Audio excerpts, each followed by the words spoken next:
Chan Gailey, I have no idea what the hell happened with him in Miami, right? No idea.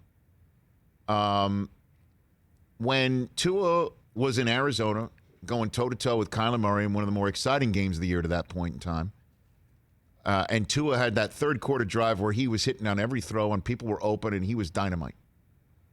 I came on this show and saying, what a story this is in the NFL. Chan Gailey was out of football. Now he's back, and now he's saddled up hip to hip with one of the top prospects for an organization that allegedly tanked for him, and here they are.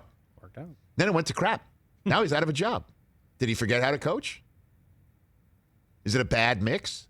What was going on behind the scenes? Did he and Tua not relate in a certain way? Is it possible that he wasn't talking Tua's language? There's so much going on there.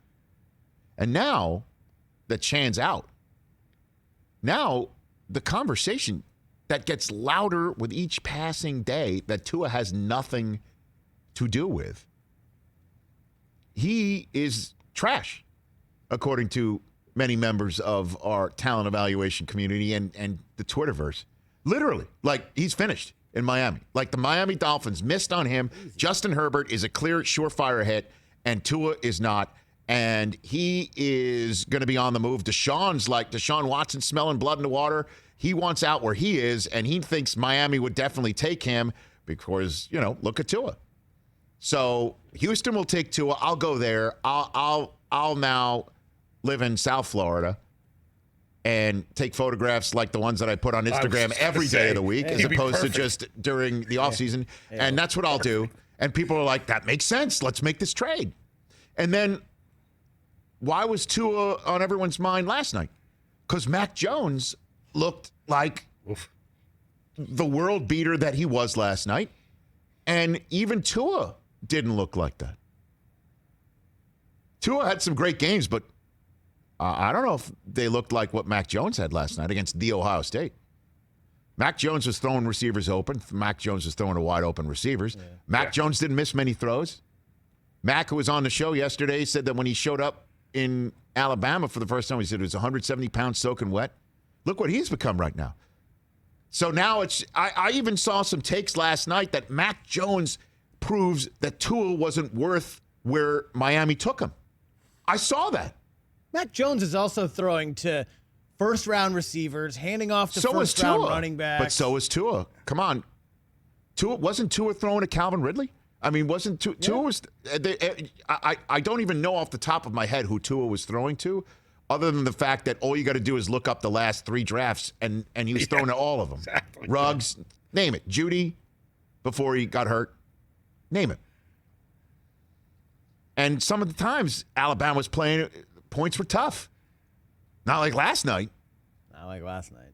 Ohio State had some injuries. They did. COVID issues, but guys were The out. discussion about Alabama playing an NFL team came up last night, too. All I'm saying is it's nuts. It's nuts to me that we're sitting here saying, and that's part of the reason why I want to have Daniel on here. It's also nuts just in the last, I think this is something in the last 10 to 15 years about, we're judging this guy off 1 year. It's his rookie season. Aaron Rodgers sat for 3 years before he got a chance to start. These guys are thrown in right away, and suddenly we're just saying they're trash. Like, let these guys develop. Let these guys learn the NFL. Well, what's interesting to me is we thought going into the draft last year, and certainly into this year, that when quarterbacks are drafted at the top of a draft, 1 and 2, those are the quarterbacks that get connected at the hip for a long time to come. Jameis and Mariota, Goff and Wentz, Luck and RG3. Right. Just as some examples off the top of my head here. So we thought it would be Burrow and Tua. But now that we've hit this offseason, it's Tua and Herbert. They were chosen back-to-back. Herbert was dynamite, and Tua was up and down and was pulled twice. Herbert wasn't pulled at all. As a matter of fact, he was doing the pushing, not getting pulled. So that's the combination that's going to be connected for a long time to come. And again, Herbert is excellent. He is outstanding. He has Keenan freaking Allen, who is top 10 receiver in the NFL. He is, the word sublime comes to mind for him. Okay. Mike Williams, Hunter Henry. He's got a running game with Eckler after Gordon left with, they pick up Kalen Ballage. I mean, they had Justin Jackson. Their really running backs good, are really right. good receivers. We know about Myles Gaskin because we had him in fantasy. Outside of that, what are we talking about? Ahmed and Breida. I mean, and inconsistent. And I know the receivers. Devontae Parker had a nice few weeks of a run. Gesicki was Tua's, security blanket, and he was doing very well. I can't understand the Tua is trash sentiment.